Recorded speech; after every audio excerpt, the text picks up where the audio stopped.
Welcome, everyone, to Daniel Krug and Associates Wealth Management Review for August 13th, 2020. Today's presentation is titled, What's Up with the Stock Market? My name is Rocky Istvan. I'm the Chief Compliance Officer and Associate Wealth Manager at Daniel Krug and Associates. Daniel M. Krug, CEO and Senior Wealth Manager, will be joining me in just a minute here and being part of the presentation. Just a reminder that this presentation is for informational and illustrative purposes only. It should not be considered investment or tax advice. If you have any questions or anything you'd like to discuss and get a recommendation on, please just give us a call in the office and we'll set up an appointment to take care of that. Today's presentation, we're looking at about a 30-minute presentation, and then we will have about 5 minutes after that for question and answer. This session will be recorded.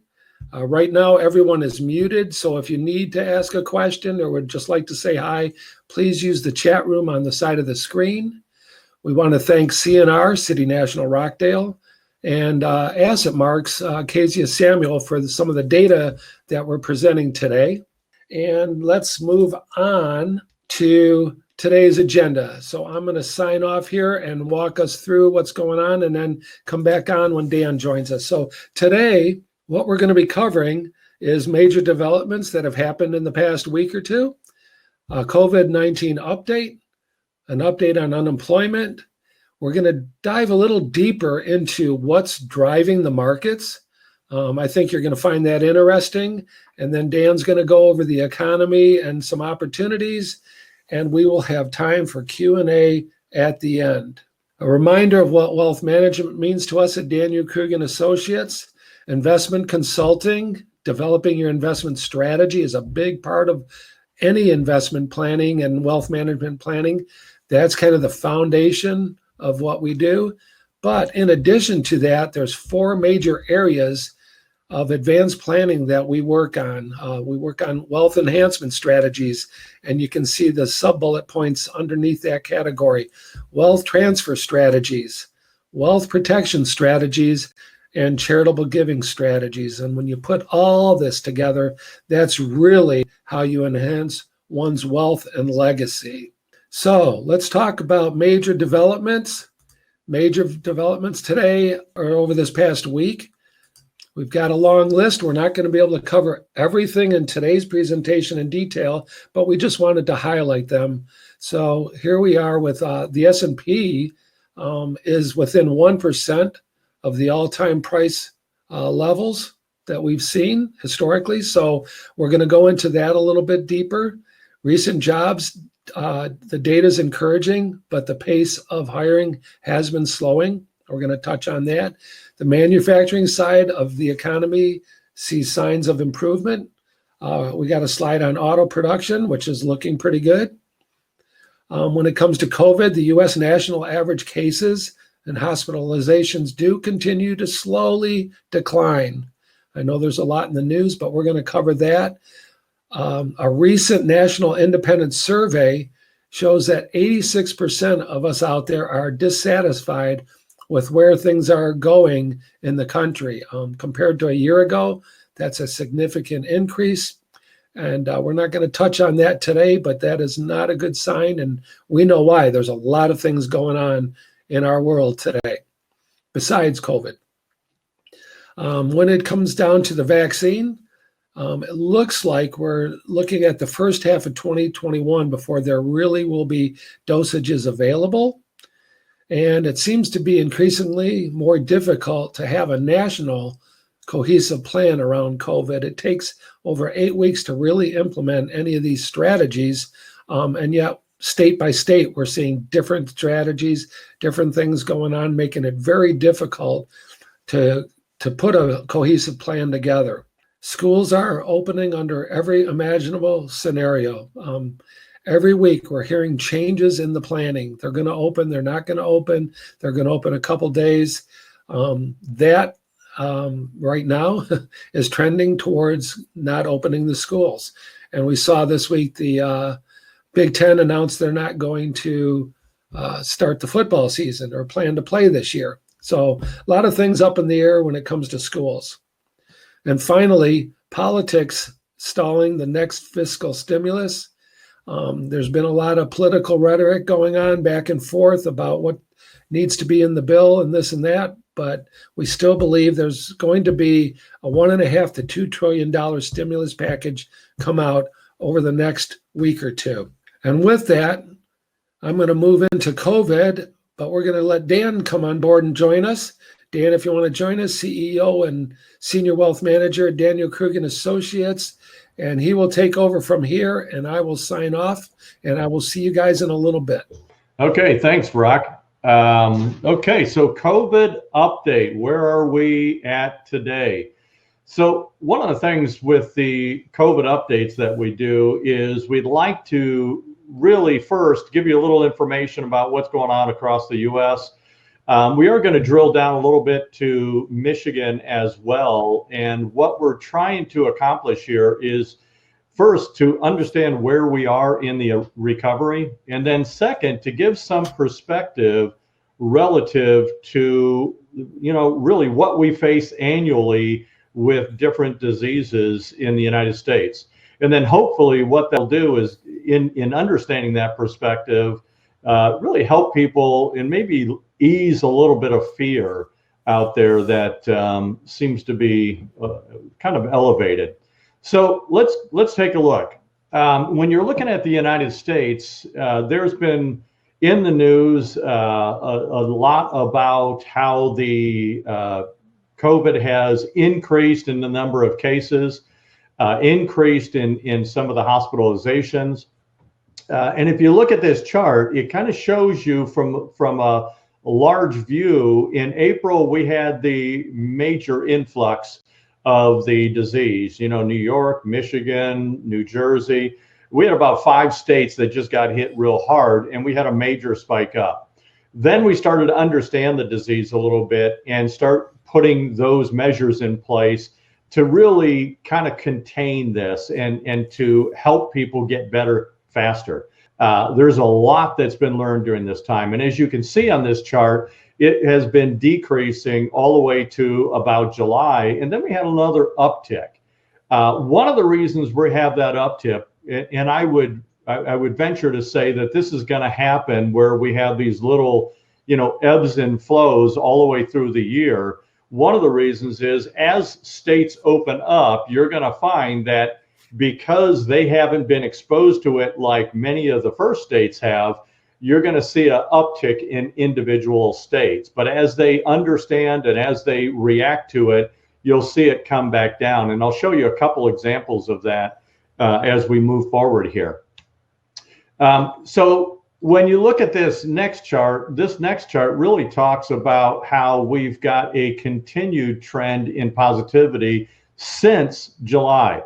So again, it shows you the hospitalizations, which are in black, and you can see that there was a rise from June to July. And there was also a rise in daily new cases. And there's actually a reason for that. If you think about it, they're projecting by September 1st that we will have over 1.8 million tests being done per day. That's a lot of tests. So when you're testing that much, you're going to have a whole lot more cases that come about. So that should not be a surprise at all. Our population in the U.S. is 331 million people, soon to be 332 because it goes up fast.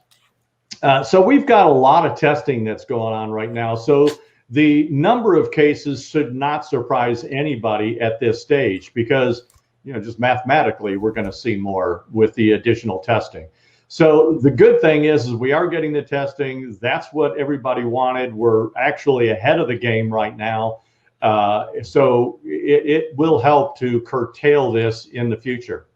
If you look at Michigan, now Michigan, again, in April, we had that major uptick in the COVID. And once we got a handle on it and we had the stay home orders that came into place and the mask and all the PPE that was going with it, we saw a downturn in the flux of new and new deaths and new hospitalizations and such.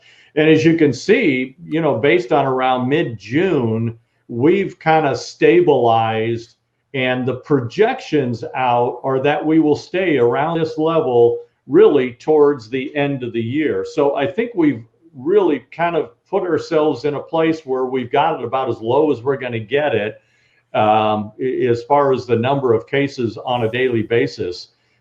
So many, and I've had questions that come up about, okay, well, I like the chart with Michigan, but what else is going on with Michigan? Well, this chart here, this map, is a map taken directly from Michigan Start Map info. It's on Michigan's website, the government website. If you're not in Michigan, every one of the states has some kind of website that is pertaining to your state. For Michigan, Michigan's broken up into 8 different regions. And as you can see on this map, you've got currently, well, sorry, Michigan State fans, but it looks like maize and blue going on right now.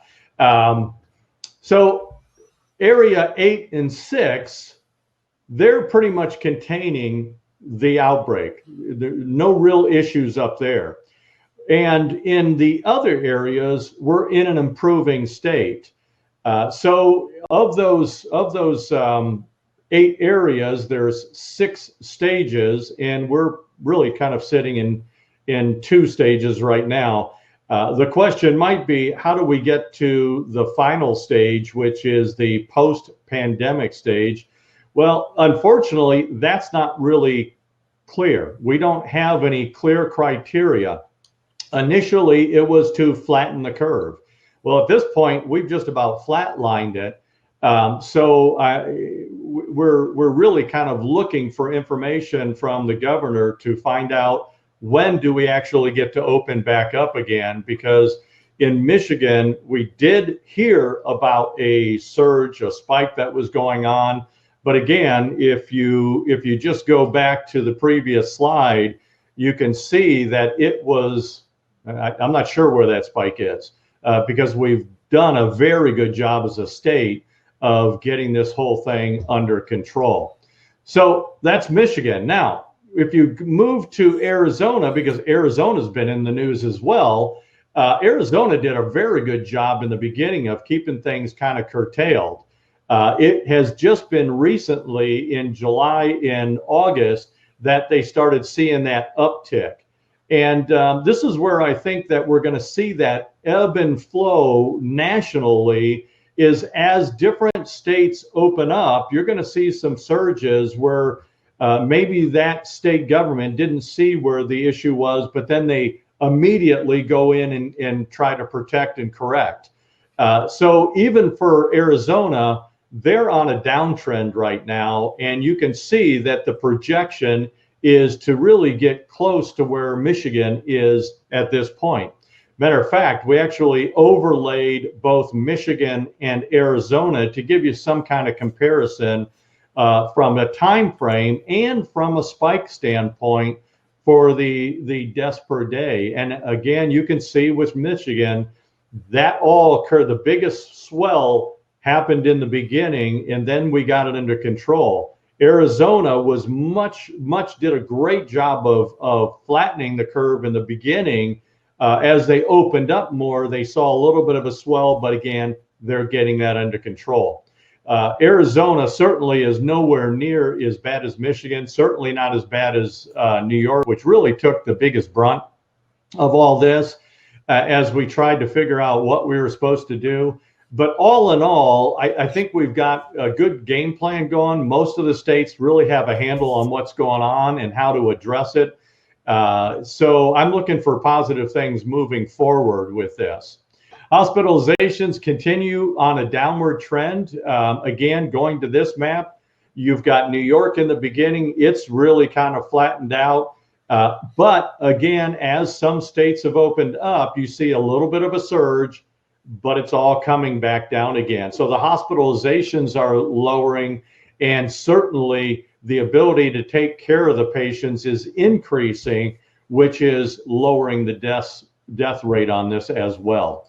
So all good things there.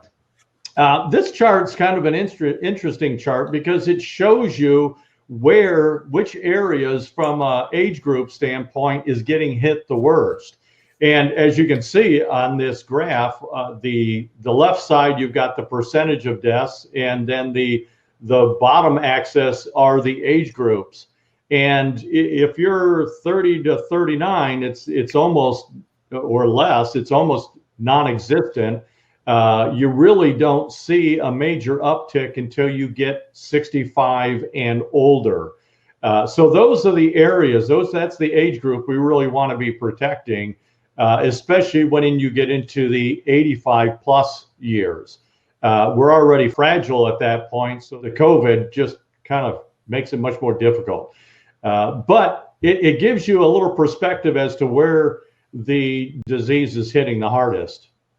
And speaking of perspective, let's talk a little bit about the 5 leading causes of death in the U.S. And those are like your heart disease, your diabetes, your lung cancer from smoking. Those are 3 of the 5 major ones. And when you look at this chart here, you've got the number of deaths, which is an annual number of death, is over 3 million per year. I mean, that's pretty massive. The annual cost, $387 billion. When you move down to the bottom part of this slide, you've got COVID-related deaths.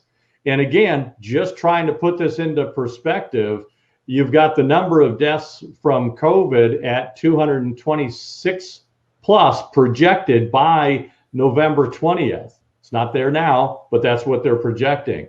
The estimated cost, $10 trillion, because we shut the country down. And again, we just need to have some perspective here because we lose people, unfortunately, every year, and that's just part of life. Though we want to keep this COVID thing under control as much as we can because every life is precious, at the end of the day, we're a little out of balance on the cost. And I think in the future, as they do studies on how this was attacked, I think you'll find more efficient ways in the future should we have another pandemic like this. But again, a little perspective. And it begs the question of, do you take the risk of going outside or not?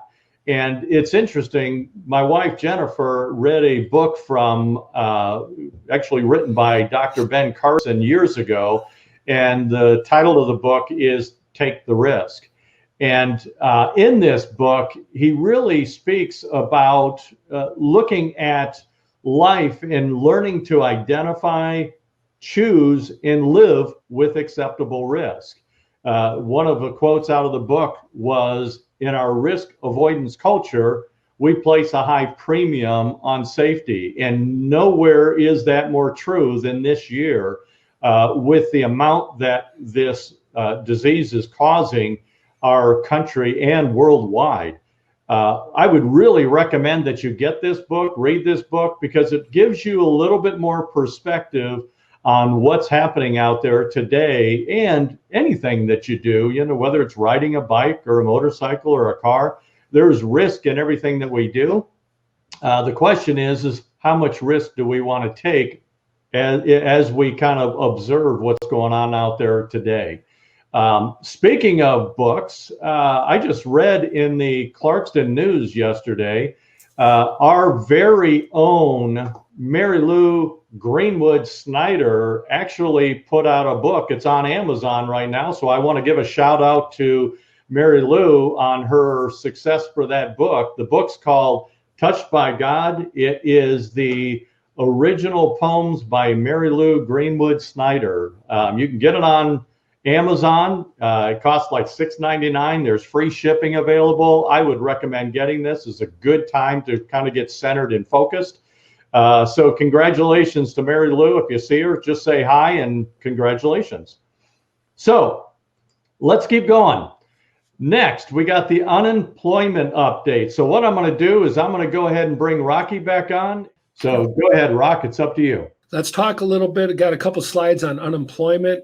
Unemployment continues to fall. but it is slowing. Okay, we've seen a big decrease in unemployment from April to July, and you can see here on this chart the forecast that it's kind of leveled off, will continue to fall going into the end of the year, but it's not going to be at the pace that we originally hoped for or saw in the first phase of this.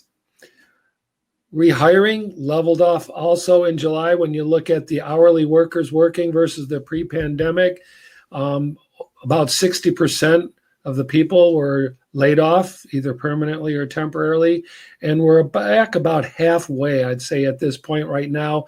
And they're not projecting a huge, again, increase in this, but it will slowly get better throughout the year. This is the bright spot we were talking about earlier. Auto production appears to have recovered pretty rapidly.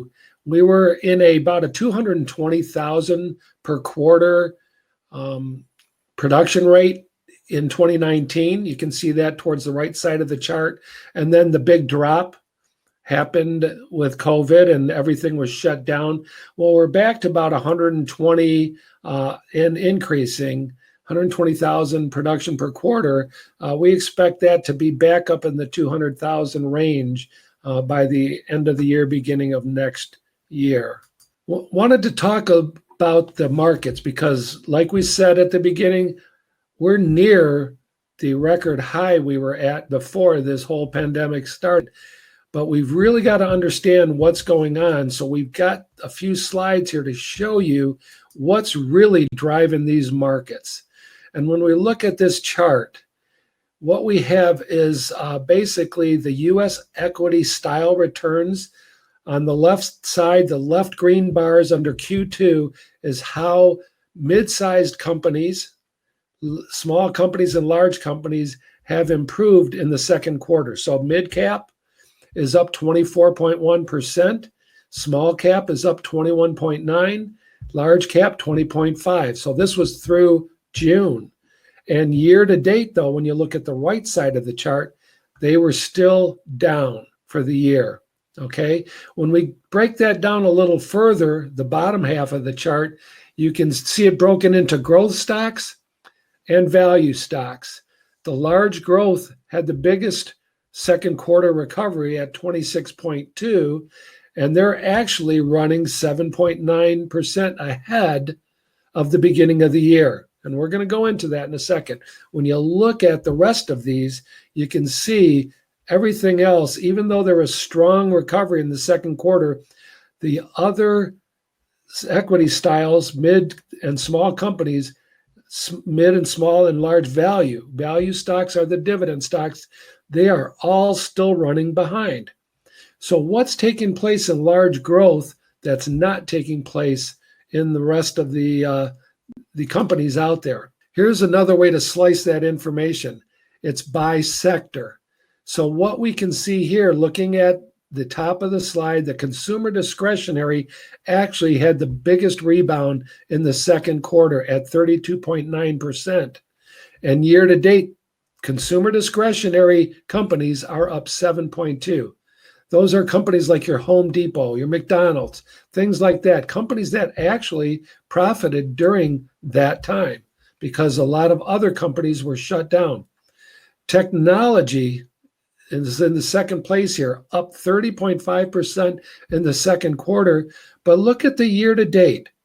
We went through a recession and they are literally 15% ahead of where they were at the end of the year. Everything else, energy, materials, the S&P overall, communications, industrials, healthcare, real estate, financials, consumer staples, and utilities, everything else is down in the S&P, but technology and consumer discretionary. So let's dig a little deeper. I want you to focus on the left side of this chart. The left side has a new acronym we have for you called FNAMA. Not banana, FNAMA. What FNAMA is, it represents the 6 largest technology-related stocks in the US. Facebook, Alphabet, which is Google, Netflix, Amazon, Microsoft, and Apple. The year-to-date contribution of those 6 companies is up 5.3% year-to-date. And the beginning of the year, we were in pretty good shape versus the rest of the S&P. So all the other companies minus those 6 actually are down 8.43%. And I want to focus in on the next slide too, which puts it in perspective with the rest of the world. So when you literally take the S&P, which on this graph is in the green, you see the growth from the beginning of 2015 through 2020, okay? You take the total S&P, including those 6 companies, you see the huge growth that has taken place. But when you subtract out just those 6 companies, the rest of the S&P represents the gray line in the chart.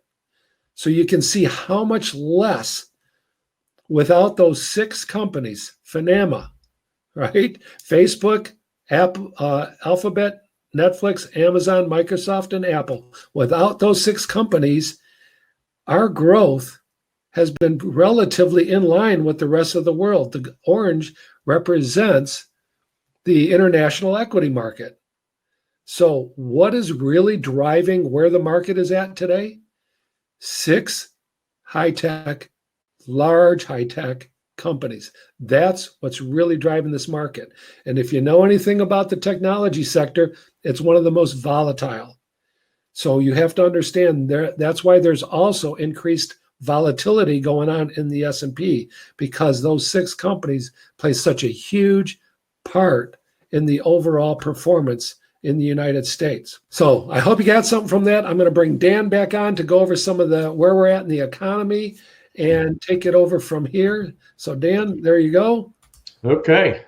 All right. Thank you, Rock. That's pretty interesting with what's going on with the S&P 500 right now and those 6 major tech companies.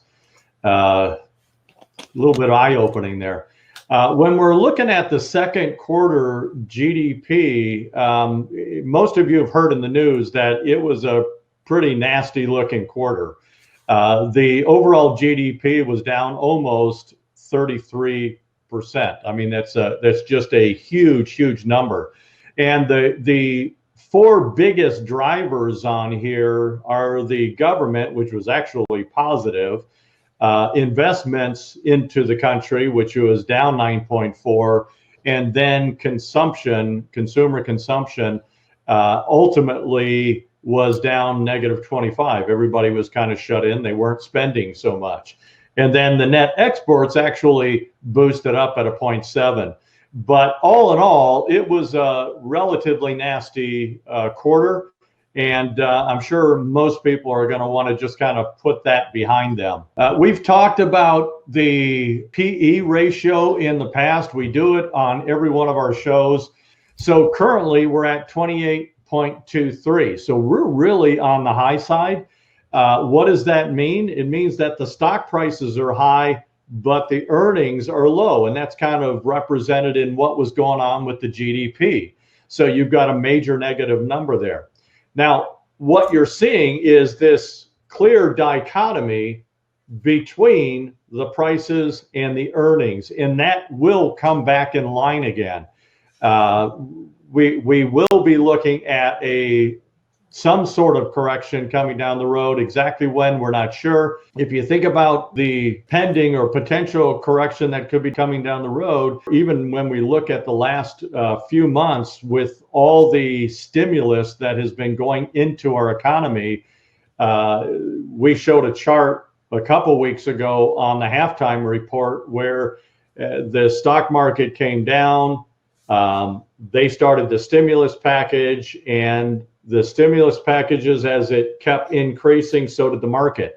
So where are we at today on stimulus? Well, at the end of the day, it looks like we've got another package coming. So we're not exactly sure the timing of it. But if it does come into play in the next couple weeks, which most people expect, we could probably see the stock market move higher once again.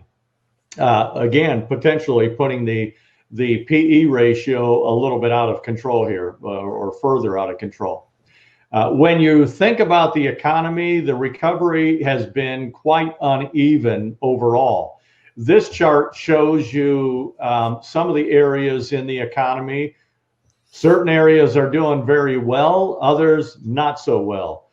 You can see this chart shows the percent on the left side of gains and losses. On the lower axis, you've got the time frame, and you can tell in the chart the purchases, mortgage applications, initially, and that's the dark blue here, went down, but it has been moving forward. So currently it's at a plus 15, not so bad. Well, you look at the purple line here, that's the US seated diners. Well, that one dropped dramatically and is not recovering too fast. And part of that is because our country is closed. We started opening up the restaurants. We started opening up the bars. In Michigan, they kind of pulled back a bit. So they actually closed many of the bars back up in different areas. So this is going to be a tough road for those people until we actually get the economy going. You look at TSA travel traffic, again, down 79 right now. That's the lighter blue. So it's not been an even recovery at this point. And it'll take time for those that were hit the hardest to be able to come back. This chart is a kind of an interesting chart because it gives you a little historical reference comparing the size and duration of the US economic recessions we've had. So we've got the blue charts, those are the historical ones, and then we have the gray circle towards the lower right-hand corner where our current recession is at about a 12.8% decline in real GDP. You go back to the Great Recession, that's closer to the upper left-hand corner of the chart, which was down negative 26.7. So dramatically greater than what we're going through today. That one was not self-imposed. The one we're in right now is self-imposed relative to all the shutdowns. So it is going to act dynamically different than what we've seen in the past. If you think about the equity market recoveries, some are longer than others. We just came out of the longest economic bull market in history, only to have to shut down to end it. But what this chart shows you is every single time we have a recession, what happens? We have a pretty good uptick in the market afterwards. So your average bull market afterwards is 279% return. So at the end of the day, this too will pass, and we will get back into another bull market as we move forward. I'm sure everybody would love to see that get started. Maybe it started already. We're not sure yet, but it will happen. So as we look forward, we've talked a lot about what type of recovery this is going to be from an economy standpoint. And we've looked at several different types of recovery. You've got the V shape, the U shape, the W shape. It is looking less and less likely that is going to be a V-shaped recovery. So again, we didn't think that was going to happen because you never know what shoes are going to drop down the road. Things we didn't think about in the economy that had a major bearing that ultimately pulled the market back again. Not to mention the fact our PE ratio is really, really high right now. So that wasn't likely. A U shape is probably more likely, and the W shape is becoming more and more possible, which is more of what we were looking at from the stock market, a W shape as the PE corrects itself down the road here. So we're looking at closer to a U or a W shape in the economy. And for the stock market, again, it's not completely clear yet, but we're thinking it's going to be more like a W shape for the stock market. And that is where we will actually get into some of the strategies that we've already got set up, but have yet to implement for our clients. So where are we today? I talked a little bit in the past about the gap down initially when the stock market first started hearing the news. We had a major gap down. Then we hit the bottom, really closer to about 2,200 on the S&P. We started climbing out. We really were expecting with a COVID outbreak or an additional spike, which really didn't happen like we thought it might, or the experts thought it might, in conjunction with a earnings season that wasn't going to look very good, that might have been the start of the W, but clearly it did not happen. Again, as stimulus packages keep coming in, it just keeps propping up the market. We blew past that gap down. We're running very close to the top of the market back in February. So we'll see what happens.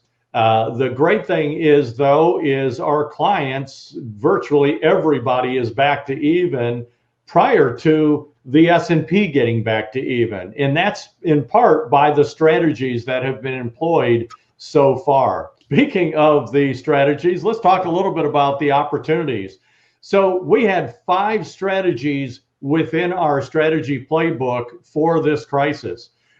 We had the number 1, active management reallocating sectors, and that has been going on through this whole crisis. And you might have seen that, one time you had Delta in the portfolio, and now you have Apple in the portfolio. Or not just Apple, you've got Microsoft, you've got Netflix, things like that. The money managers have done a very good job of shifting the portfolio to the sectors that are moving forward and dropping off the ones that may not come back for some time now. Strategy number 2, Roth conversions. That one is ready to implement, but has not happened yet. So we're still waiting for the opportunity on that. Strategy 3, draw in let heal strategy. That one, when the market goes down, that strategy needs to be employed, and well, it was with our clients. So that's in place. Now, many clients are asking at this point, okay, the market's back where it was. Do we put all the money back and save it for the next rainy day? And the answer to that is yes. However, we do want to get through the rest of this cycle and find out what's going on with this next package before we put everything back into place. So once we have the indicators that say to do it, we will contact all our clients and reverse that. That way, when the next market correction comes, we will be ready to do it again if necessary. And that one has helped a lot of our clients get back to even faster than the market did. Next strategy, reallocating risk up. Again, we're ready to implement that. Haven't done it yet. We're waiting for that W.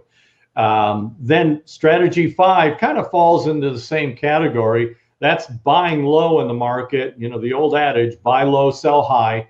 We're going to be waiting for that dip in the market before we implement that one. And that, again, is above and beyond what the institutional managers are doing in the tactical portfolios.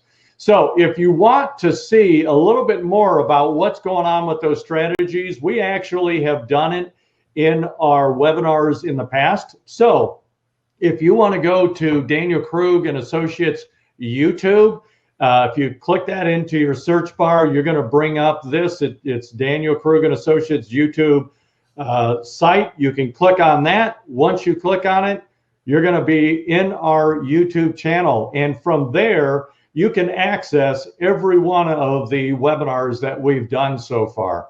And if you're looking for things that are specific, each one of the webinars, not only could you watch the whole version if that's what you choose, but we've already segmented them into different parts. So it's going to be 1 through 3 or 1 through 5 as far as the number of segments in each one of those webinars.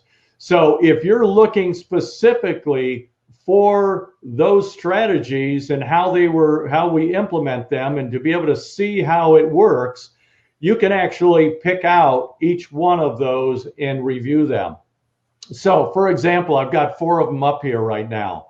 If you go to the wealth management review on 7.2, that's the picture in the upper left-hand corner here, you'll see episode 4 of 5, reallocate risk up. That goes through that strategy. If you go to the next side of the page on 625, you've got the Roth conversion strategy. Again, we illustrated with numbers how that works. If you go to the lower left-hand corner on 618, we were showing you how the reallocating sectors has been working for your portfolios. And then again, the lower right-hand side on 611, you've got the illustration of the draw and let heal strategy. So it gives you the ability to go in, look at your leisure, how those strategies work to help you understand what we're doing to propel you to the next level with your portfolios. So that kind of brings us to questions and answers. So we can bring Rocky back on and we'll go through any kind of questions and answers that clients have. So Rocky, you want to take over from there? There were no immediate questions on the chat. So if you guys want, we'll give you a minute to, if you want to write one in. But came up before was, we're not talking about the election yet and the possibilities of changes, things like that. Do you even want to touch on that? Or well, it's interesting. So now from the Democrat side, we know what the ticket's going to look like. So you've got a Biden-Harris ticket. It's going to be interesting to see how this plays out. But as the election starts unfolding and we now see both sides, we're going to be able to get a better view of where we're going with this. We've said this in the past. When you're 3 months out, really anything can happen. We certainly know this is going to be a wild ride moving forward. So we're kind of interested in seeing how this is going to play out. But again, we can't really make any predictions one way or another. So we'll be watching it as we get closer and closer. What we do know is if Trump and Pence do get back in, it's going to be pretty much the same as it was prior to the election, in that we will be looking at stimulus packages. We will be looking at things that are going to grow the economy, possibly even a tax cut. I'm not sure how that's going to play into it because we got some serious debt out there right now. But on the other side of it, if the Biden-Harris ticket makes it to the White House, we will see tax hikes. It's part of the platform. So for us at Daniel Krug and Associates, what we're focused on is not really who wins, it's what kind of policies are going to be at play. And we will make adjustments to our tax strategies and investment strategies based on who goes in. Now, some have said, well, do you make that adjustment before the election? Well, the answer to that is no. I mean, just think back to 2016. We didn't realize who was actually going to win that election until I think it was somewhere around 12 o'clock at night. So if you would have gotten completely out of the market, you would have missed a huge next day run up in the market. So it's not something we want to time.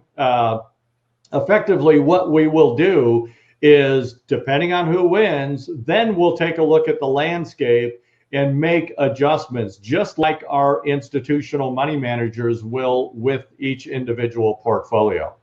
Rock? Okay, well, we've gone over the 45-minute mark. Oh. Had some phone calls come in that we will have to answer by returning those specific ones. Tom asked a question about the draw and let heal strategy.